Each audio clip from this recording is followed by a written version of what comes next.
Back working on the 1135 on the fix that failed.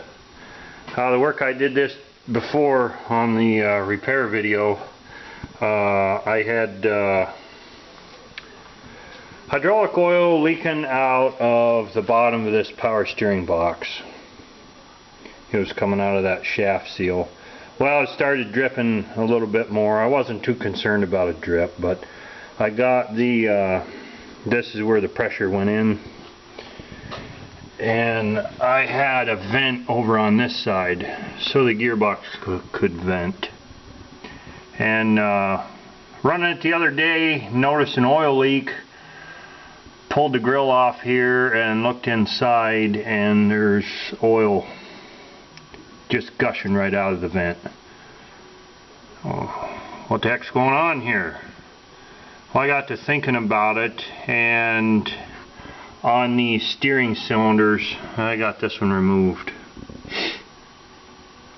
I thought, well, here's the disc, or the piston.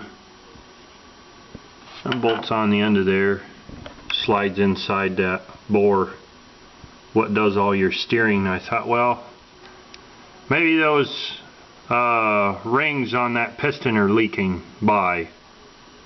If they were leaking by, then it would be leaking by and pressurizing the gearbox case and causing me some headaches. And the steering valve, or I know them as an orbital valve. Anyway, the steering valve in there must have leak by on it, constantly pushing pressure on these cylinders. Just a little bit of leak by, not enough to steer it either way, but just a little bit of leak by. So I thought I'd tear it apart. I got on AGCO's website. That's about a disaster to get on there to find any information, and found out that inside, now this is the side that bolts to here, a through bolt in there, and they call that just a seal, and they have a part number for it. Well, I called a Ferguson dealer, and they said, yeah, it's just an O-ring. So alright, so I got my O-ring kit, and well, there's an O-ring for that. Well, it was missing, so there'd have to be something going through this attachment bolt into here, otherwise you're going to get leak by, because it's all metal to metal, and this little bushing in here fits all wobbly in the bore. So I got a couple different O-rings, and that goes on there, and then that bushing goes inside that bore, inside there, and the bolt holds everything on there. So I'm going to put that on, tear the other side apart and fix that and see what happens. But my last repair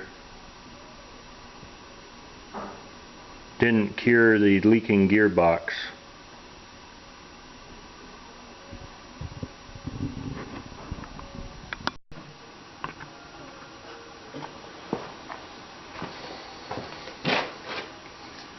Well, I'll see if these couple O-rings seal anything.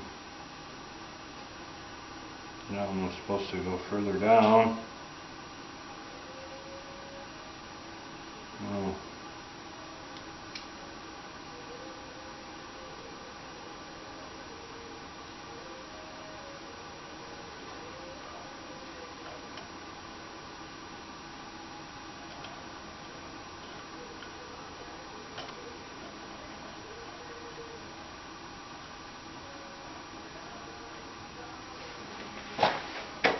Guess I lost my socket, my ratchet.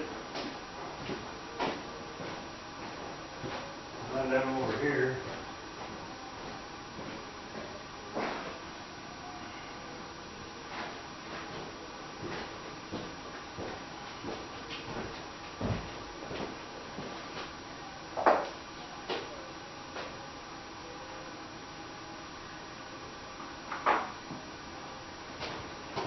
That was 9/16.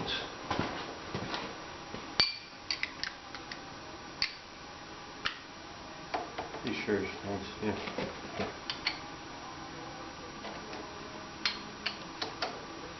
Now to compress that ring somehow.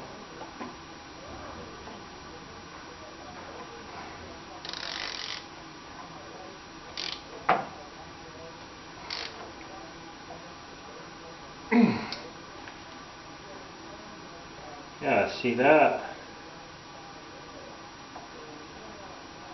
That doesn't even seem right. That bushing doesn't let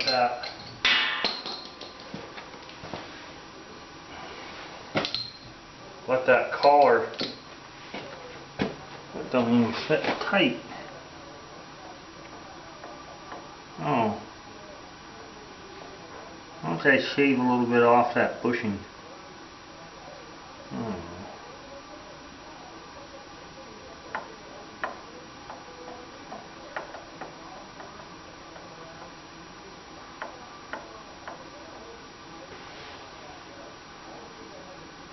I don't know why that don't fit tight anymore.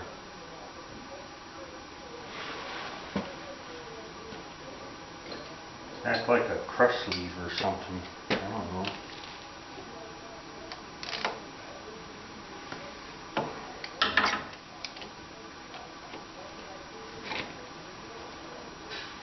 I don't know if they designed that for leak by or I don't know.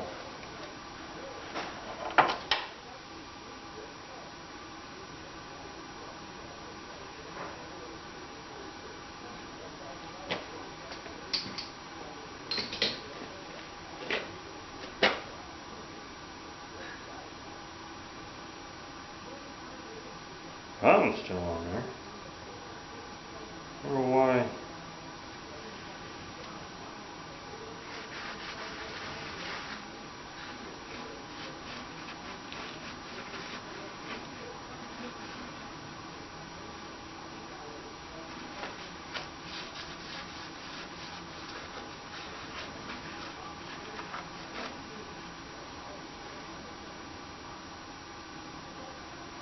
You can see where that's been turning on there.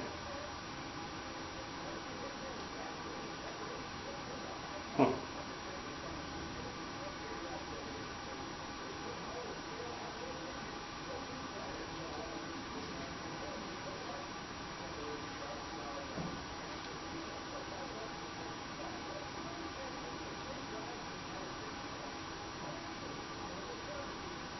I don't know why they do something like that. Huh. Oh, really? Right in a bucket. Well, that's handy.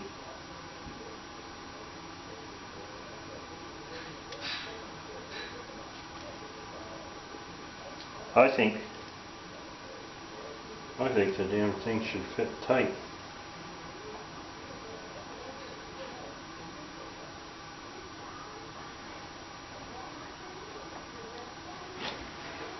I don't know. I don't know why that hole is so big. And this bushing so tiny. I don't understand that either.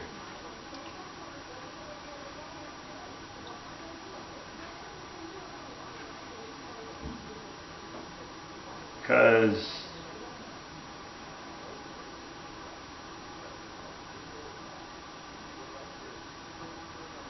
well, that must have play in it.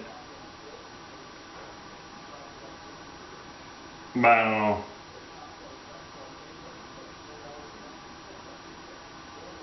I mean, it showed.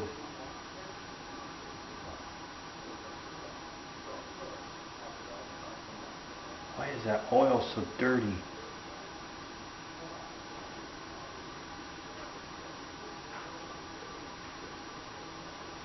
I think something's just wore the heck out.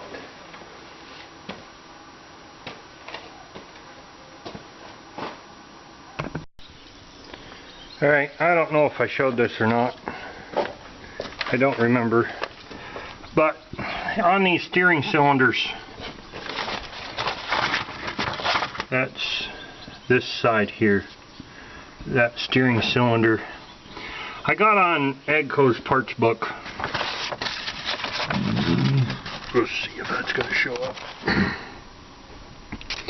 Okay, this piece here is the rack that moves back and forth, and it turns this gear that does the steering, pulls the rods back and forth with a through shaft. But anyway, I wanted to know about these pistons, these here pistons, and what held them on in that, and what's going on inside of there before I tore it apart.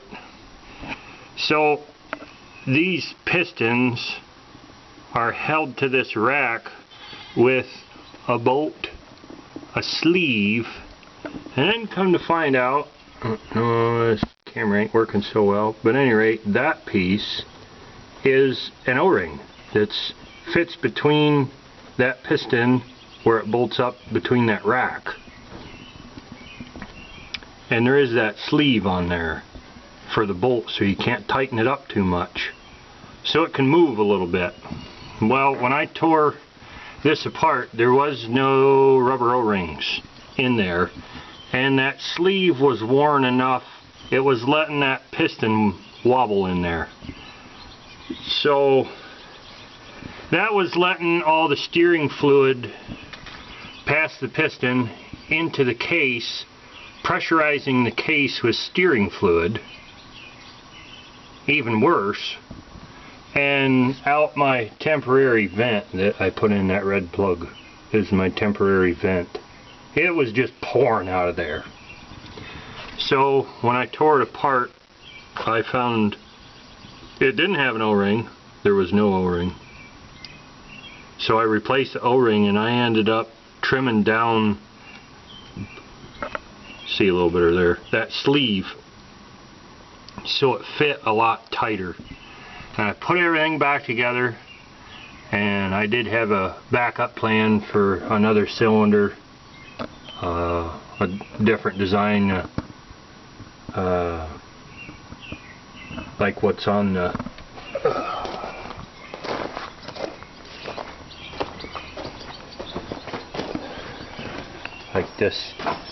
like this design here. There's a solid rod between both tires, and there's a simple hydraulic cylinder that's stationary mounted on the axle that comes over here. That's what I was going to do. And like I said, the biggest reason that I can think of were row crops. Big on row crops back when this tractor was built, 70s, early 80s.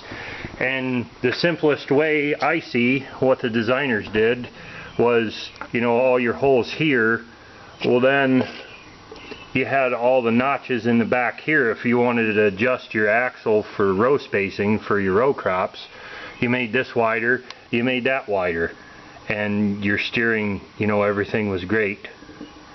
So, and there are some tractors that did it different, and I was about to give up on this box, but I put new O-rings in, shaved down a little bit off those sleeves so they fit a lot tighter, put everything back together, and I went and mowed with it. I green chopped a little bit with it for feed for the cows on the feeder wagon, and you see that vent's dry as a bone. So I think we got it for now. I was chasing this problem for quite a while, and hopefully I got it fixed. But for now, everything works.